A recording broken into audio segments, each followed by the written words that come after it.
नमस्कार, स्वराज एक्सप्रेस में आपका स्वागत है। मैं हूं आपके साथ कविता पांडे। तो आज के मुद्दे पर हम बात करते हैं। हिंदुत्व की बात करने वाला संघ अब रोजगार को लेकर चिंता जाहिर कर रहा है। संघ का ये फोकस कहीं न कहीं दूसरे दलों को पछता नजर नहीं आ रहा है। आज चर्चा इसी मुद्दे को लेकर, उसके पहले देख लेते हैं एक रिपोर्ट। हिंदुत्व की बात करने वाला संघ अब रोजगार के मामले में चिंता करने लगा है। देश में बढ़ रही बेरोजगारी को लेकर आरएसएस भी गंभीर हो गया है। इस समस्या से निपटने के लिए वह अपने सामर्थ्यवान स्वयंसेवकों को आगे लाएगा, जो कि लोगों को रोजगार देंगे। संगम नगरी के गोहनिया में राष्ट्रीय स्वयंसेवक संघ की अखिल भारतीय कार्यकारी मंडल की बैठक में दूसरे दिन स्वदेशी के साथ छोटे उद्योगों को बढ़ावा दिए जाने की वकालत की गई।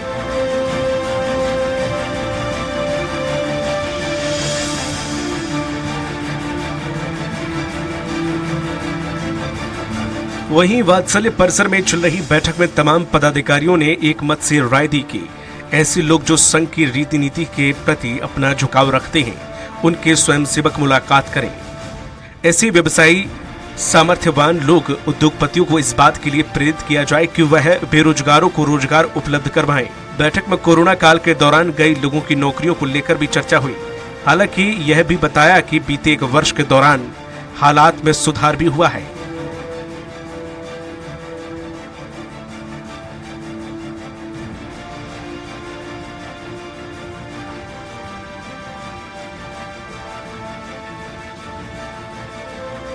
दरअसल सरकार के इतर संघ चाहता है कि स्वयंसेवक संघ से जुड़े हुए स्वयं रोजगार का उत्सर्जन करें, और इस बात पर भी चर्चा हुई है कि लोगों को स्वरोजगार के लिए प्रेरित किया जाए।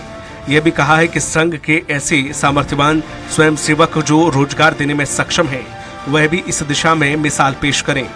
बताया जा रहा है कि क्षेत्रीय एवं प्रांत प्रचारकों के माध्यम से ऐसे सामर्थ्यवान लोगों की सूची भी अखिल भारतीय कार्यकारी मंडल की बैठक के बाद नागपुर भेजी जाएगी। युवा स्वयंसेवकों से भी कहा जाएगा कि वे भी विभिन्न परीक्षाओं में शामिल होने वाले अभ्यर्थियों के बीच में जाकर उन्हें सरकार की स्टार्टअप योजना के बारे में विस्तार से समझाएं, ताकि आत्मनिर्भर भारत की ओर देश तेजी से अपने कदम बढ़ाए।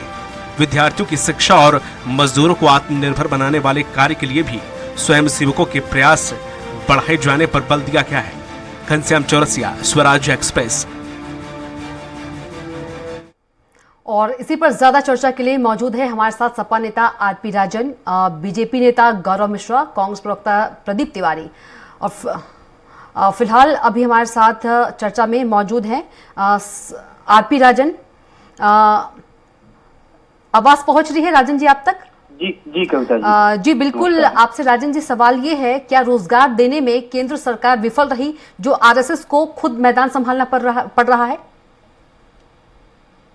देखिए कविता जी, सरकार, भारतीय जनता पार्टी की सरकार हर मोर्चे पर विफल है आज जी। और रोजगार तो बहुत बड़ा विषय है, बहुत बड़ा इशू है। हम बहुत दूर ना जाएं तो 2 दिन पूर्व सैटरडे और संडे, पिछला जो शनिवार और रविवार रहा है, इसी में पेट परीक्षा सरकार ने करवाई है।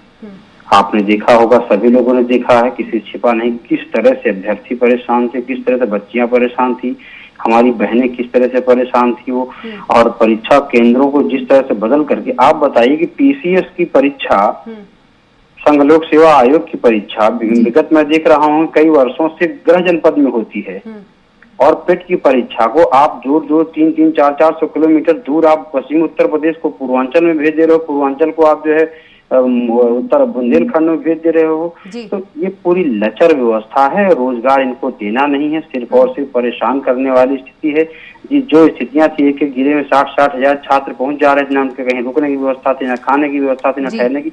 कोई भी जो बीबेट का जनपद होता है, आप समझिए अगर 10-20 हजार लोग एक साथ पहुंच जाए तो कैसे रह सकते हैं। जिस तरह छात्र परेशान हुए, बहनें परेशान हुई, बेटियां परेशान हुई, लड़कियां कहाँ जाएं। तो हर मोर्चे पर भारतीय जनता पार्टी फेल है। और बात जहाँ पे रही रोजगार की, तो अभी तक हम लोग कहते थे तो ये होता था कि विपक्ष कह रहा है या आप कह रही हैं, और बहुत अच्छी बात है, मुझे तो बड़ी खुशी हुई कि आपने इतना बड़ा इशू उठाया। क्योंकि आजकल आज जो स्थिति है कि मीडिया के लोग भी उठाना नहीं चाहते मुद्दा बेरोजगारी और महंगाई का, लेकिन मैं स्वराज का आपका बहुत बहुत धन्यवाद दूंगा कविता जी। मैं आपका तहे दिल से बधाई दूंगा कि आपने इन बेरोजगारों की आवाज को हृदय से सुना, महसूस किया, और आपने जो इतना बड़ा इश्यू और मुद्दा उठाया, बहुत बहुत धन्यवाद आपका समाजवादी पार्टी की तरफ से। जी। आज स्थिति क्या है रोजगार की? अगर हम कहते विपक्ष कह रहा, लेकिन आज संघ जो भारतीय जनता पार्टी का जनक है, संघ ही कह रहा है कि बेरोजगारी नहीं है, हम रोजगार देंगे। जब सरकार रोजगार नहीं दे पा रही तो संघ कैसे रोजगार देगा? ये बताए हैं भारतीय जनता पार्टी की सरकार।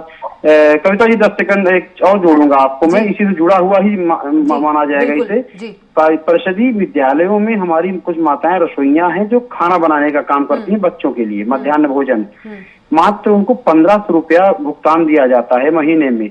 आप जान लीजिए कि 8 से 9 महीने हो गए हैं, कई जनपदों में उनको भुगतान नहीं मिला। 8-8 महीने, दीपावली का त्योहार सर पर है जी। और कर्मचारी को अगर एक बार वेतन नहीं मिलता तो उनका यूनियन है, संगठन है, वो लोग जाकर के अधिकारियों से बात करते हैं। लेकिन रसोईया बेचारी जो 1500 रुपए पाती हैं, वो महिलाएं किस तरह से परिवार पाल रही हैं।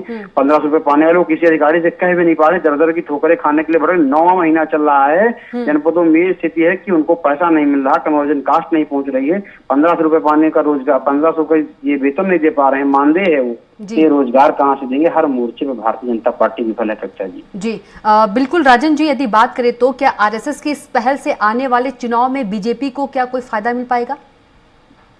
देखिए, ये सब मनगढ़ंत बातें लेकर के लोग आते हैं और सबसे बड़ी बात क्या है, मुद्दों से भटकाने का खेल है। यहाँ पर मुद्दों से भटकाने की बात की जा रही है। आज केवल मुद्दों से भटका करके कि अब संघ में बहुत बड़ा संघ है, पैनल है हमारा, हम रोजगार देंगे। सरकार इतनी बड़ी संस्था होती है, इतना टैक्स जनता से ले रही, हर चीज में हम टैक्स दे रहे हैं। 1-2 रुपए की माचिस भी खरीदते हैं तो उसमें भी 12.5% का टैक्स देते हैं। गाँव में अगर 10 रुपए की बट्टी, साइकिल रिक्शा चालक, हमारा आम आदमी भी अगर साबुन की बट्टी खरीदता है तो भी टैक्स देता है। जी राजन जी, आपको रोकना चाहती हूँ, हमारे साथ कांग्रेस के प्रदीप तिवारी भी जुड़ गए हैं, कांग्रेस प्रवक्ता। प्रदीप जी, आवाज पहुंच रही है आप तक? जी बिल्कुल प्रदीप जी, देश में जो बेरोजगारी हमेशा से एक बड़ा मुद्दा रहा है, रोजगार नहीं मिल पाने की बड़ी वजह आप क्या मानते हैं? क्या सरकारें जो हैं वो फेल रही? देखिए, सरकार, जब हम रोजगार देने की बात करते हैं तो पहली चीज निकल के ये आती है कि सरकार की मंशा क्या है। सरकार क्या रोजगार उत्पन्न करना चाहती है, सरकारी नौकरी देना चाहती है? ये प्रथमता ये आपकी चीजें निकल कर आती हैं। जब बात आती है, अब हम प्रवर्तमान में जो सरकार चल रही है भारतीय जनता पार्टी की, आप रोजगार या सरकारी नौकरी तभी उत्पन्न कर पाएंगे जबकि आप उन विभागों को, जो सरकारी विभाग पहले से बने हैं, उनको खत्म नहीं करेंगे। आप देखेंगे कि जब से 2014 से भारतीय जनता पार्टी की सरकार बनी है, तब से एक एक करके सरकारी विभागों को खत्म किया जा रहा है। आप रोजगार उत्पन्न नहीं करते। आप कहते हैं, जब आपकी सरकार आने होती है उससे पहले आप कहते हैं कि हम प्रति वर्ष 2 करोड़ का रोजगार देंगे, 2 करोड़ नौकरियां प्रदान कर देंगे। मगर जब संसद के अंदर आप डेटा देते हैं तो वो 0.5% से भी कम होता है रेशियो आपका। तो आप समझ सकते हैं कि आपका क्या आपने वादे किए थे और उस पर किस हद तक आप सफल रहे हैं। तो आपकी नियत नहीं है। आप 2019 में आपने रेलवे की एक भर्ती निकाली थी, जिसको लेकर के अभी पिछले वर्ष आपने देखा होगा किस तरीके से लोग सड़कों पे उतरे और उनके ऊपर किस तरीके से भारतीय जनता पार्टी की सरकारों ने बेरहमी से लाठीचार्ज किया। आज की डेट में हो कि ये गया है कि अगर भारतीय जनता पार्टी कोई वादा करके आती है, उसके बाद इस देश का बेरोजगार अगर रोजगार मांगने जाता है तो आप उसको रोजगार नहीं देते, आप उसको उसके बदले में लाठी देने का काम करते हैं। आपकी नियत नहीं है। आपकी नियत ये नहीं है कि आप सरकारी रोजगार दे सके। सरकारी नहीं दे सकते हैं, प्राइवेट भी रोजगार देने नहीं देते हैं। आपके पास में रोजगार देने के नाम पे क्या है? आप अमित शाह जी के लड़के को बीसीसीआई का प्रेसिडेंट बना देंगे, आप अध्यक्ष बना देंगे, सचिव बना देंगे उसको जाकर के। तो आप क्या करते हैं? आप सिर्फ एक विशेष वर्ग के लिए काम कर रहे हैं। आप जो चुने हुए कुछ गिने चुने लोग हैं, उन बिजनेसमैनों के लिए काम कर रहे हैं। आप इस देश की जनता, इस देश के बेरोजगार, उनके लिए आपके पास में कोई नियत नहीं है। आपके जब मिलिट्री के आपके अंदर देखते, मिलिट्री में सैनिक की भर्ती होती थी, आपने सारा चीजें खत्म कर दी, उसको भी एक ठेका बेस पे नियत बना दिया। वहां पे भी आप अग्निवीर के नाम पे भर्ती करने लगे। तो कहीं पे आपकी नियत ही नहीं है कि किसी को एक परमानेंट रोजगार दे। आप कहीं से भी रोजगार देने की नियत नहीं रखते, इसीलिए वो परिलक्षित होता है। आप देखेंगे फ्यूचर में झूठे वादे करना, झूठे वादे के नाम करके उनके नाम पे सरकार बना लेना, सरकार बनने के बाद उनको भूल जाना। तो ये भारतीय जनता पार्टी का चाल और चरित्र है। लेकिन अभी फिलहाल तो तिवारी जी, हिंदुत्व जो संघ है वो तो रोजगार के लिए चिंता करने लगा है। देखिए, उसको देखिए, भारतीय जनता पार्टी की जमीन खिसकती हुई नजर आ रही है। जो संघ जो है हमेशा भारतीय जनता पार्टी के पीछे रह करके काम करता था। अभी तक ये कहते थे कि भारतीय जनता पार्टी अपनी सरकार स्वयं चला रही है, मगर जब आप देखते हैं तो क्या होता है, उसके पीछे संघ लगा। जब तक अब कांग्रेस कहती थी कि भारतीय जनता पार्टी के पीछे संघ कार्य कर रहा है, भारतीय जनता पार्टी उससे गुरेज करती थी। आज वही चीज परिलक्षित हो रही है। भारतीय जनता पार्टी जो चुनी हुई सरकार वो रोजगार देने में विफल हो गई है। आज मोहन भागवत जी इस बात को चरितार्थ कर दिए हैं। उनके बयानों से, उनके इन बातों से बिल्कुल स्पष्ट है कि भारतीय जनता पार्टी रोजगार देने के नाम पे, महंगाई और सारी चीजें मुद्दे तो अलग हैं, रोजगार की आज हम बात कर रहे हैं, रोजगार के देने के नाम पे विफल हुई है। इसलिए आरएसएस को लगता है कि अगर भारतीय जनता पार्टी की सरकार विफल हो गई है तो इस देश के युवाओं को, इस देश के जो बेरोजगार युवा हैं उनको किस तरीके से गुमराह किया जाए। कौन से रोजगार आप डेवलप कर देंगे जब सरकारी संस्थान, इस देश के प्रधानमंत्री जो 2 करोड़ के रोजगार देने का वादा करके जाते हैं वो इस देश को, लोगों को रोजगार नहीं दे पा रहे हैं, तो ये मोहन भागवत जी कहां से रोजगार पैदा कर देंगे? कौन से इनके पास ऐसे संसाधन आ गए हैं जहां से रोजगार पैदा करेंगे? ये सारा खेल जो किया जा रहा है 2024 का जो चुनाव आने वाला है लोकसभा, उसके मद्देनजर किया जा रहा है। इनको लग रहा है आज इस देश का प्रत्येक वर्ग, कोई भी वर्ग आप ले लें, आप चाहे महिलाओं का वर्ग लें, जो महंगाई से झेल रहा है, जिसको गैस सिलेंडर 400 रुपए का मिलता था आपने 1000 से ऊपर का कर दिया। किसानों की आय दुगनी करने की बात करते थे, उनके लिए काला कानून लेकर के आ गए। किसान अगर धरने पे न बैठा रहता तो आप उसको काला कानून थोप देना चाहते थे। बेरोजगार रोजगार देने के नाम पे आपके पास शून्य है, पकौड़े तलने की बात करते हैं आप। अमित शाह का लड़का जो है वो क्यों नहीं पकौड़े तल लेता है? कौन सी डिग्री लेकर के आया था उसको आपने वहां बीसीसीआई का सचिव बना दिया? तिवारी जी, तिवारी जी आपको रोकना चाहती हूँ, हमारे साथ भाजपा नेता गौरव मिश्रा भी जुड़ गए हैं। गौरव जी, आवाज आ रही है आपको? जी, आपकी आवाज आ रही है। जी गौरव जी, हिंदुत्व के मुद्दे के परे संघ का रोजगार की चिंता करना क्या इस ओर इंगित करता है कि केंद्र सरकार रोजगार देने में पीछे रह गई है? देखिए, संघ एक संवेदनशील, आवाज इको कर रही है, थोड़ा इसको सही कराइए, मेरी आवाज सुनाई दे रही है। जी, मेरा सवाल आपको समझ में आया? एक बार रिपीट करिए। जी बिल्कुल, हिंदुत्व के मुद्दे के परे संघ का रोजगार की चिंता करना क्या इस ओर इंगित करता है कि केंद्र सरकार जो है रोजगार में पीछे रह गई है, रोजगार देने में? नहीं, इसको इस दृष्टि से देखने की आवश्यकता नहीं है। संघ एक व्यापक संगठन है और समाज के सभी क्षेत्रों की चिंता करता है, चाहे वो शिक्षा का क्षेत्र हो, सांस्कृतिक का क्षेत्र हो या फिर रोजगार का क्षेत्र हो, सभी में अपना मंतव्य रखता है और सब में अपना प्रभाव रखता है। और उसमें यदि कोई सुझाव देता है या कोई बयान आता है तो उसको इस दृष्टि से देखने की आवश्यकता नहीं है कि सरकार का उसमें फेवर है या सक्सेस है। हर व्यक्ति अपने तरीके से किसी विषय की समीक्षा करने के लिए स्वतंत्र है। लोकतंत्र में वो कर सकता है या संस्थाएं समीक्षा कर सकती है। रोजगार की दृष्टि से उत्तर प्रदेश की सरकार हो या देश की सरकार हो, बहुत व्यापक और बड़े पैमाने पर इस देश में काम हुआ है। स्किल डेवलपमेंट का काम हुआ है, इंडस्ट्रियलाइजेशन का काम हुआ है, डिफेंस कॉरिडोर बन रहा है, 10 लाख करोड़ से ऊपर की इंफ्रास्ट्रक्चर की योजनाएं चल रही हैं। तो कहीं ना कहीं रोजगार के क्षेत्र में एक व्यापक जो दरवाजा खुला है। लेकिन ये भी मानने की आवश्यकता है कि जो वैश्विक हालात हैं, खासतौर से पेंडेमिक कोरोना के पहले वाले जो हालात थे, वहां तक अभी हमारी ये व्यवस्था नहीं पहुंच पाई है, क्योंकि कहीं न कहीं एक अनिश्चितता का वातावरण पूरे विश्व में बना हुआ है और जिसका दुष्प्रभाव भारत के ऊपर भी पड़ा है। इसमें देखा जा सकता है कि किस तरीके से भारत जो है सेकेंड लार्जेस्ट स्टार्टअप कंट्री बनकर के उभरा और पेंडेमिक के बाद उसमें प्रभाव आया और तीसरे नंबर पर खिसक करके आ गया और कहीं न कहीं उसमें जो इन्वेस्टमेंट का इनफ्लो था उसमें भी कमी आई। तो एक बात को समझने की आवश्यकता है कि जब इन्वेस्टमेंट पाइपलाइन थोड़ी भी ड्राई होगी तो उसका कहीं ना कहीं एम्प्लॉयमेंट पर जरूर प्रभाव पड़ता है, दुष्प्रभाव पड़ता है। लेकिन इस बीच भी पूरे दुनिया के अन्य देशों के तुलना में भारत ने जितना बेहतर परफॉर्म किया है वो अपने आप में अभूतपूर्व है। यही कारण है कि वर्ल्ड बैंक ने भारत की जीडीपी को सर्वाधिक ग्रोथ रेट देने का एक अनुमान लगाया है कि अभी भी 8% की दर से भारत की जीडीपी ग्रोथ रेट रहेगी। यद्यपि हमने अचीव करना है 10 का, उसमें भी अभी हम पीछे हैं। लेकिन विश्व के अन्य देशों की तुलना में, एक तरफ जहां यूक्रेन और रशिया का वार चल रहा है उसका दुष्प्रभाव चल रहा है, चीन के ऊपर सैंक्शंस लगे, तमाम सारे विपरीत परिस्थितियों के बाद भी भारत का जो परफॉर्मेंस है वो बहुत अच्छा है। और वही उत्तर प्रदेश सरकार की जहां तक बात है, पिछले टेन्योर में 5 लाख रोजगार देना, 5 लाख लोगों को नौकरी देना, रोजगार तो 2 करोड़ लोगों से ज्यादा लोगों को दिया गया, चाहे वो क्रेडिट लिंक इन्वेस्टमेंट स्कीम हो, लोन हो, और फिर MSME को स्ट्रेंथन करने की बात हो, तो बहुत सारे रोजगार सृजन की दृष्टि से काम किए गए सरकार के द्वारा। तिवारी जी, मेरा सवाल क्या, जो हमारे साथ साथी जुड़े हैं गौरव मिश्रा जी भाजपा से और आरपी राजन जी, उनका भी सवाल यही है कि जो 2024 है लोकसभा, उसको देखकर जो संघ है वो रोजगार के लिए आगे आ रहा है।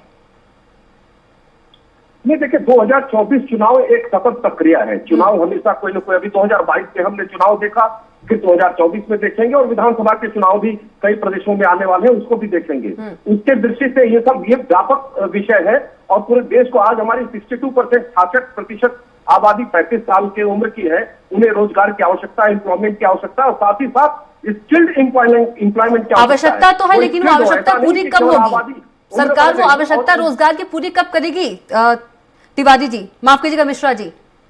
नहीं, देखिए इसके 3 प्रमुख कारण है, मानक है। कौन रोजगार लेने वाला है, वो रोजगार पाने योग्य है या नहीं है, और कौन सा रोजगार पाने योग्य है, ये तीनों मानक पर वो खरा उतर रहा है, फिर उसको आप रोजगार के दृष्टि से लाइए। ऐसा नहीं है कि सिर्फ उसकी उम्र हो गई और वो रोजगार के लिए एलिजिबल हो गया और सरकार से रोजगार मांगने लगा, यद्यपि उसके पास कोई चीज ना हो। जबकि सरकारें अपने अपने स्तर पर रोजगार गारंटी स्कीम चला रही है, केंद्र सरकार की भी रोजगार गारंटी स्कीम चल रही है, लेकिन जो व्यक्ति स्किल्ड है वो अनएम्प्लॉयड नहीं है। ये बात को स्वीकार करने की आवश्यकता है। चलिए मिश्रा जी, सपा नेता आरपी राजन के पास चलते हैं। आरपी जी, आवाज पहुंच रही है राजन जी आप तक?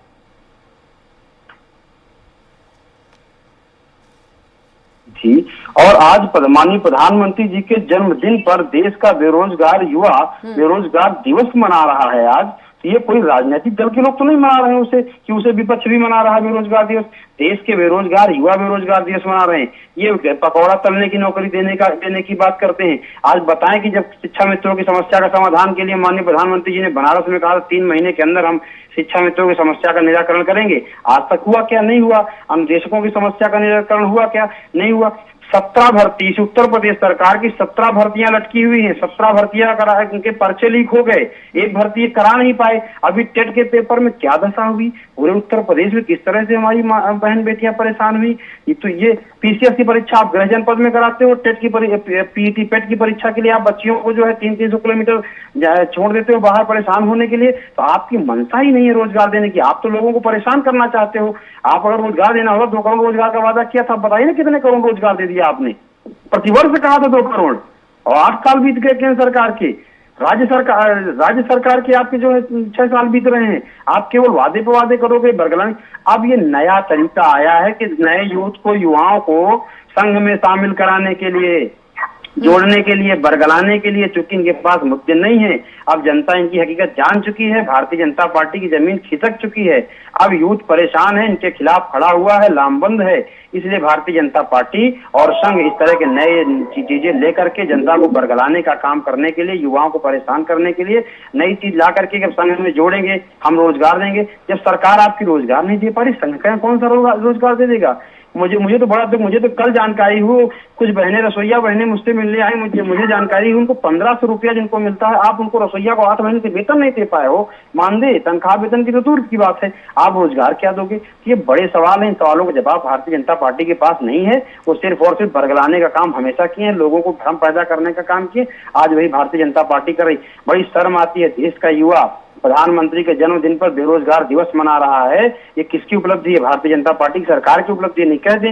केवल इतना बता दे भारतीय जनता पार्टी की सरकार, अगर संघ कह रहा है कि हाँ जो है बेरोजगारी की समस्या है और हम रोजगार देंगे, तो केवल बता दे कि बेरोजगारी समस्या बढ़ी कि नहीं बढ़ी। अगर संघ ने कहा तो बढ़ी, ये कहते संघ ने झूठ बोल रहा है, नहीं बढ़ी। केवल इतना बता दे भारतीय जनता पार्टी कि संघ जो कह रहा है वो गलत कह रहा है, बेरोजगारी नहीं बढ़ी है। जी बिल्कुल, तिवारी जी के पास चलेंगे। तिवारी जी, आप क्या कुछ कहना चाहेंगे इस मुद्दे पर? देखिए, मैं बिल्कुल सहमत हूँ समाजवादी पार्टी के जो हमारे भाई हैं उनकी बातों से, कि ये एक बरगलाने के लिए ही पूरी कोशिश है, दिग्भ्रमित करने की कोशिश है। जहां मोहन भागवत जी अगर कह रहे हैं कि बेरोजगारी बढ़ी है, अभी तक तो वो भारतीय जनता पार्टी को आदर्श मानती थी कि नहीं, जो मोहन भागवत जी कह रहे हैं वो सब कुछ सही है। तो आप क्यों नहीं मान लेते हैं कि मोहन भागवत जी कह रहे हैं कि बेरोजगारी बढ़ गई है, तो बेरोजगारी बढ़ी है। इनको बताना चाहिए। मंशा की जब बात आती है तो आपके लिए मैं आपको उत्तर प्रदेश का उदाहरण देता हूँ। उत्तर प्रदेश में योगी आदित्यनाथ जी की सरकार 2017 में बनी, उसके बाद से आप देखेंगे आपकी मंशा जाहिर होती है कि किस तरीके से पेपर लीक पे लीक होते चले गए। आप कोई भी पेपर उठा करके देखेंगे, नलकूप चालक भर्ती का पेपर आया था, पेपर लीक हो जाता है। आप यूपीपीसीएल में परीक्षा होती है, पेपर लीक हो गया। दरोगा भर्ती की परीक्षा होती है, पेपर लीक हो जाता है। टेट का पेपर हुआ था, लीक हो गया। बीएड का पेपर हुआ, वो भी लीक हुआ। उसी समय पे इससे पहले पेट का पेपर एक बार हुआ, वो भी लीक करवा दिया। तो ये पेपर ही लीक करवाते रहते हैं, तो ये इनकी मंशा इसी से जाहिर होती है। आप रोजगार किसको दे देते हैं? जब यहाँ पे इसके पूर्व में सतीश द्विवेदी उत्तर प्रदेश में इनके मंत्री होते थे, तो क्या करते हैं, अपने भाई को ही रोजगार दे देते हैं। जब बड़ा विरोध होता है तब उनको हटाया जाता है। तो मंशा आपकी जाहिर होती है। आप इस देश के लोगों को बेरोजगार रखना चाहते हैं और उनको हिंदू मुस्लिम के जंजाल में फंसा करके रखना चाहते हैं। आप चाहते ही नहीं कि उसको कोई रोजगार मिले, उसको नौकरी मिलेगा। अगर रोजगार नौकरी मिलेगा तो आपके इन प्रपंचों में, आपके इन छलाओं में वो फंसेगा नहीं। वो अपना परिवार देखेगा, उसकी रोजी रोटी के लिए काम करेगा। मगर आपका ये उद्देश्य नहीं है। आपका उद्देश्य कैसे उनको इन सब चीजों में भ्रमित करके रखे, कैसे उनको हिंदू मुस्लिम में भ्रमित करके रखे, जिससे कि वो एक लाइन पे ना सेटअप हो पाए। तो आपका उद्देश्य नहीं है। आज मोहन भागवत जी ने कहा है, तो आप मानते थे। आज कांग्रेस पार्टी तो पहले से ही कहती चली आ रही है कि इस देश में रोजगार की स्थिति कितनी बदतर हो गई है। ये इस देश के युवाओं ने बताया है। युवाओं ने सड़कों पे उतर के बताया है कि आपने उनको जब रोजगार उन्होंने मांगा, तब आपने उनके ऊपर लाठी भाजने का काम किया है। आप यहीं पे देखेंगे, उत्तर प्रदेश में आई थी भर्ती 69,000 शिक्षक भर्ती, वहां पे भी आपने क्या किया, आरक्षण घोटाला करके उसको भी कोर्ट में लटका दिया। आज भी उसमें 6800 वैकेंसी जो हैं वो कोर्ट में मामला चल रहा, लंबित है। लोग बच्चे परेशान हैं। मगर आपने क्या किया, हर भर्ती को आप चाहते हैं इस तरीके से विज्ञापन निकालते हैं। या तो विज्ञापन गलत निकालेंगे, वो कोर्ट में चला जाए, जिसमें 10 साल भर्ती लटक जाए। विज्ञापन अगर कहीं सही हो गया तो उसके बाद आप पेपर लीक करवा देंगे। तो आपका उद्देश्य ही क्लियर नहीं है, आपकी मंशा क्लियर नहीं है। आप चाहते ही नहीं कि किसी व्यक्ति को रोजगार मिले। बड़ा खेद का विषय है, बड़ी खेद का विषय है कि आज इस भारत में सच में, अभी हमारे समाजवादी पार्टी भाई जो है वो कह रहे थे कि इस देश में प्रधानमंत्री के जन्म दिवस पे बेरोजगारी दिवस मनाया जा रहा है। इस देश का युवा बेरोजगार जो है वो मजबूर है बेरोजगारी, और वो उस दिन ट्रेंड करता है, ट्विटर पे टॉप पे ट्रेंड करता है बेरोजगारी दिवस। जी तिवारी जी, शर्म की बात है भारतीय जनता पार्टी की सरकारों के लिए। जी तिवारी जी, आपके जो सवाल हैं वो ले लेते हैं गौरव मिश्रा जी से। मिश्रा जी, आपने तिवारी जी को सुना, क्या कुछ कहना है आपका इस पर? आपकी आवाज नहीं आई थी जी, आपने तिवारी जी को सुना, आपका क्या कुछ कहना है इस पर? देखिए, बहुत स्पष्ट तो मैं सुन नहीं पा रहा हूँ, आवाज ब्रेक होकर के आ रही है। लेकिन एम्प्लॉयमेंट की दृष्टि से जितनी लंबी लंबी बातें यहाँ की जा रही है, जरा इतिहास के पन्ने को खंगाल करके देखते, और किसी भी उत्तर प्रदेश की किसी भी सरकार ने इतिहास में अगर 5 लाख नौकरियां दी हो तो मुझे गारंटी के साथ बताएं, प्रमाण के साथ बताएं, जो हमारी भारतीय जनता पार्टी की पिछली सरकार ने दी है। 2 करोड़ रोजगार सृजन किया है, वो ऑन रिकॉर्ड है। किसी भी सरकार ने ऐसा किया हो इतिहास में तो वो करके दिखाए। और आज रोजगार गारंटी की स्कीम प्रति महीने सभी विभागों को रोजगार की दृष्टि से उनके चीफ सेक्रेटरी के साथ बराबर मुख्यमंत्री जी उसकी समीक्षा करते हैं, उसको देखते हैं। और मुझे लगता है कि जितनी स्कीमें उत्तर प्रदेश में रोजगार को लेकर के चल रहे हैं, चाहे वो मुख्यमंत्री ग्राम उद्योग हो, तिवारी जी, हम पूरे देश की बात करें तो योजना हो, मिशन रोजगार हो, किसी भी आप रोजगार के कार्यक्रम को अगर आप देख ले तो वॉर फुटेज पे उत्तर प्रदेश में और देश में चल रहा है। तिवारी जी, हम सिर्फ एक प्रदेश की बात नहीं कर रहे हैं तिवारी जी। माफ कीजिएगा मिश्रा जी, हम सिर्फ एक प्रदेश की बात नहीं कर रहे हैं, हम सिर्फ एक प्रदेश की बात नहीं कर रहे हैं, हम पूरे देश की बात कर रहे हैं। केंद्र सरकार ने जो रोजगार का वादा किया था, क्या वादे पूरे हुए? सवाल ये है आपसे, सिर्फ एक प्रदेश की बात मत कीजिए। जिन क्षेत्रों में हमने अच्छा किया है, जिन क्षेत्रों में रोजगार सृजन हुआ है, उसको स्वीकार करने की आवश्यकता है। और जिस क्षेत्र में हम पिछड़ रहे हैं उसको इंप्रूव कर रहे हैं, कब कर रहे हैं? उसमें वृद्धि कर रहे हैं। और ऐसा नहीं है कि रोजगार की समस्या जो है ये भारतीय जनता पार्टी के रिजिम में आई है। रोजगार की समस्या बहुत विकराल रूप लेकर के पिछली सरकारों में थी। हमारी सरकार ने तो बहुत बड़े पैमाने पर रोजगार दे करके लोगों को स्किल्ड बनाया है, उनको इनकम योग्य बनाया है। और आज पूरे विश्व में रिसेशन है। आज पूरे विश्व में अगर आप देखिएगा, गौरव मिश्रा जी एमबीए किए हुए लोग चाय बेच रहे हैं, पकोड़े छान रहे हैं, और आप बोल रहे हैं कि रोजगार मिला है।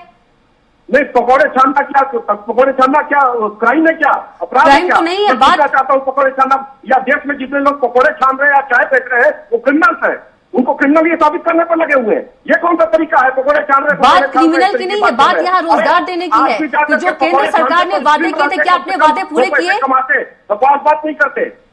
MBA पास पकौड़े छानना कोई क्राइम थोड़ी है। MBA पास कोई अगर लड़के स्वरोजगार लड़कियां कर जो रहा है और वो सरकार उसको स्वनिधि रोजगार गारंटी योजना में अगर उसको 10,000 और 20,000 रुपए क्रेडिट स्कीम दे रही है। चलिए प्रदीप और तिवारी जी के पास चलते हैं। परिवार को प्रदीप जी, पाल रहा है, मिश्रा जी आपको रोकना चाहती हूँ, मिश्रा जी आपको रोकना चाहती हूँ। प्रदीप तिवारी जी, मिश्रा जी आपको रोकना चाहती हूँ। प्रदीप तिवारी जी, पकौड़े छानने की हाँ बात जी, कर जय रहे हैं। साहब को रोजगार गारंटी योजना के तहत पकौड़े छानने लायक भी नहीं। कौन सी डिग्री उनको भी पकौड़े तलने के तिवारी जी आप बोलिए। तिवारी जी, आपको तो पकौड़े छानने के लिए भी दे दिया जाए तो नहीं छान पाएंगे। जय शाह जी है, अमित शाह जी के सुपुत्र हैं, जिनकी संपत्ति लगातार बढ़ती जा रही है, उनको भी कोई ठेला लगवा देते हैं?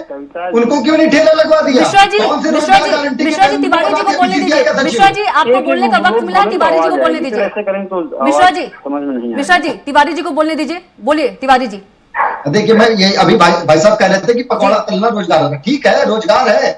जो क्वेश्चन था अगर MBA करके बच्चा आ रहा है तो उसके लिए आप उसके MBA वाला रोजगार देंगे कि उसको पकौड़े तलने का रोजगार दे देंगे? आपने कौन सी गारंटी योजना के तहत जैसा को BCCI का सचिव बना दिया? उनके लिए भी ठेला लगवा देते हैं, वो भी रोजगार करते हैं वही पकौड़े तलने का। तो वहां पे आप क्यों दोहरा मापदंड अपनाते हैं? आपके नेता का बेटा बनेगा BCCI का सचिव और एक आम जनमानस बेरोजगार जो MBA करके आएगा, जो मेहनत से पढ़ाई करके आएगा, किसान का बेटा, उसको आप पकौड़े तलवाएंगे? तो उसको चलिए, आप पकौड़े सभी का तलवाने का बहुत बहुत रोजगार धन्यवाद। देंगे। वक्त बहुत कम है।